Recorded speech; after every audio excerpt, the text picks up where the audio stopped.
Hi, good afternoon. My name is Father Rayappa. Today I'm going to talk about biofuels. Many environmentalists talk about it. The fossil fuels, they pollute, they produce enormous amount of carbon dioxide. They are less efficient. So now people are talking about biofuel because biofuel pollutes less. And also the plants, they absorb it. Whatever pollution comes from biofuel, it was produced by plants. So the same plants is going to take it away.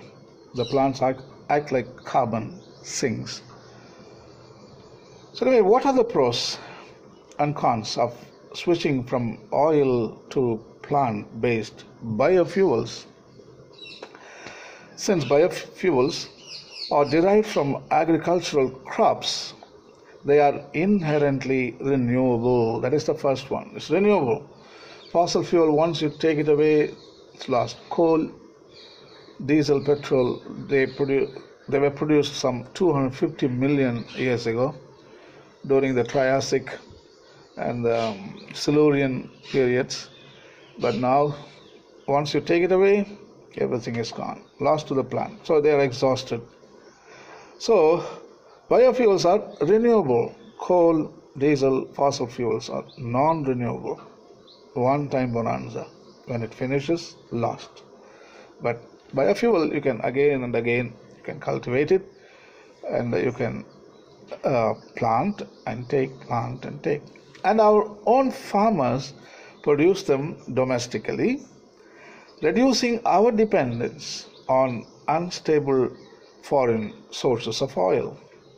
In India, every week there is a change in the prices, so because we don't have enough oil. So I think if you produce biofuel, we may be able to really have real control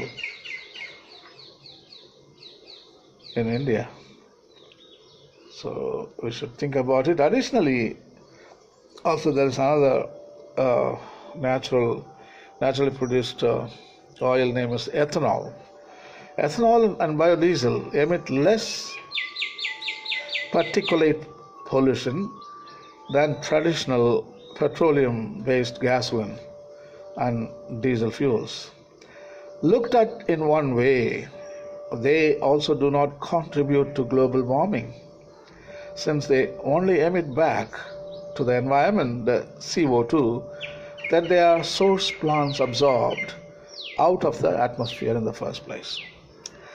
The transition from fossil fuels to biofuels would be relatively simple compared to other forms of renewable energy like hydrogen, solar, or wind.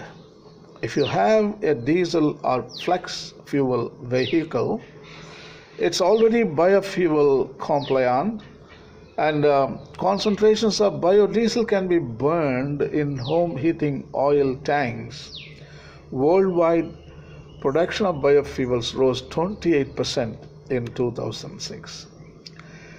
Despite these upsides, however, biofuels are not a simple cure for our addiction to petroleum.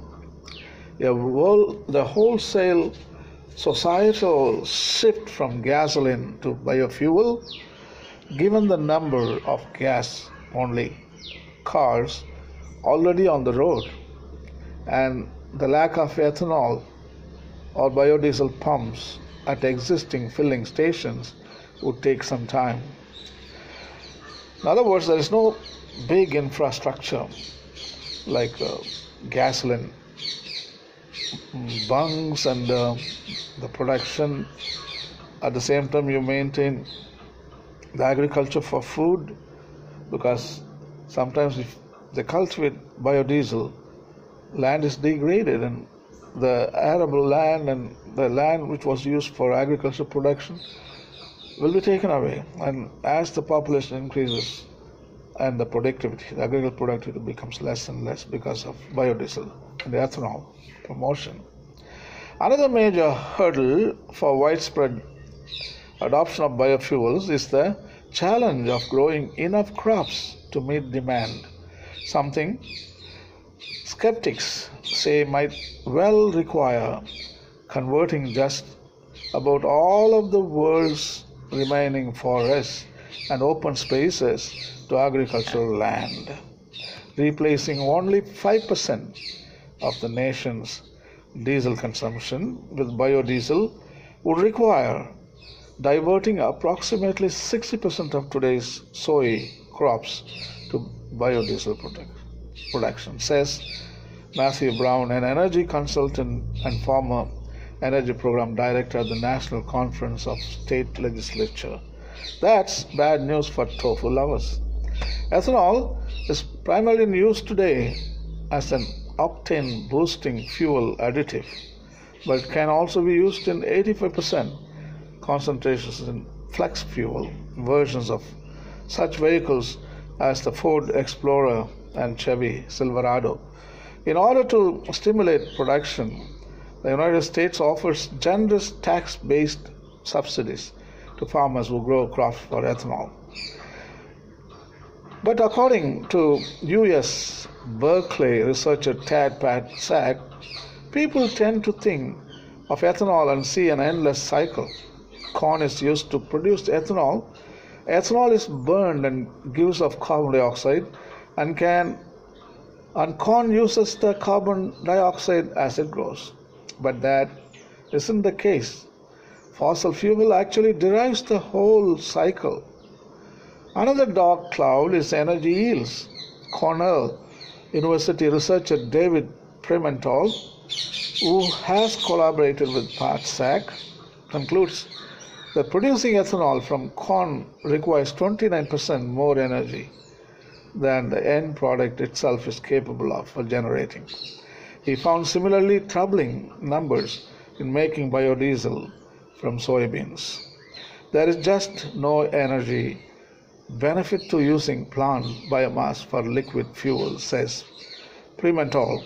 We are likely to see a combination of sources, from wind and ocean currents to hydrogen, solar, and yes, some use of biofuels, meeting our future energy needs. And probably the largest single alternative fuel available to us is energy conservation.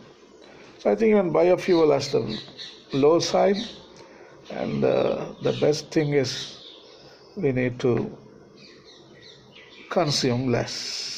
There is no better fuel here. Solar energy and wind energy, we talk good stuff, but when it comes to practicality, there is huge amount of infrastructure has to be built, and we have to find enormous amount of energy, like wind energy and water energy and solar energy. Solar energy it can never run a big engine in a factory. Come on, we have to accept that. It's okay for home use, but fossil fuel is very efficient. But the best thing is energy conservation. That is the best. So use sparingly and save a lot of fuel for the future generations. Thank you. Bye.